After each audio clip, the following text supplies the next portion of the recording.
Welcome jack tattoos. இது என்ன வீடியோன்னு பார்த்தீங்கன்னா மைக்ரோ பிளேடிங் மென்.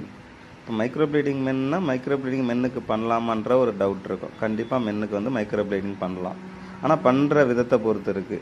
எப்படின்னாக்கா இப்போ லேடிஸ் மாதிரி வந்து மை போடுறது மாதிரி பண்ணிட்டீங்கன்னா கேர்லிஷ் மாதிரி ஆகிடும். இப்போ இவங்களுக்கு மென்னுக்கு பண்ணும்போது அதுக்கேற்ற ஸ்ட்ரக்சரில் தான் பண்ணணும். அதுக்கேற்ற லுக்கில் பண்ணிங்கனாக்கா உங்களுக்கு பார்க்குறதுக்கு நல்லா மேன்லியாகவும் கான்ஃபிடெண்ட்டாகவும் இருக்கும்.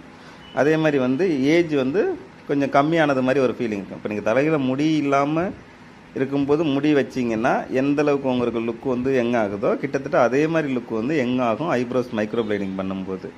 இப்போ நமக்கு என்ன டவுட் இருக்குனாக்கா பண்ணிட்டோம்னா கேர்லிஷ் மாதிரி ஆகிடுமா அப்படின்றது மாதிரி ஒரு நிறைய டவுட்ஸ் இருக்கும். ஏன்னா ஐப்ரோஸ்ன்றதெல்லாம் கேர்ள் பண்ணுறது மாதிரி தான் நம்மளோட மைண்ட் செட்டில் இருக்கும். பட் வந்து ஐப்ரோஸ் வந்து 2 பேருமே பண்ணலாம், மென் உமன் 2 பேருமே பண்ணலாம்.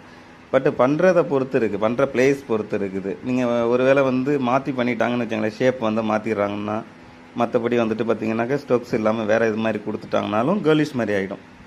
அதனால் பண்ணுற விதத்தை பார்த்து நமக்கு பிளேஸ் வந்து பார்த்து பண்ணுறது மாதிரி இருக்கும்.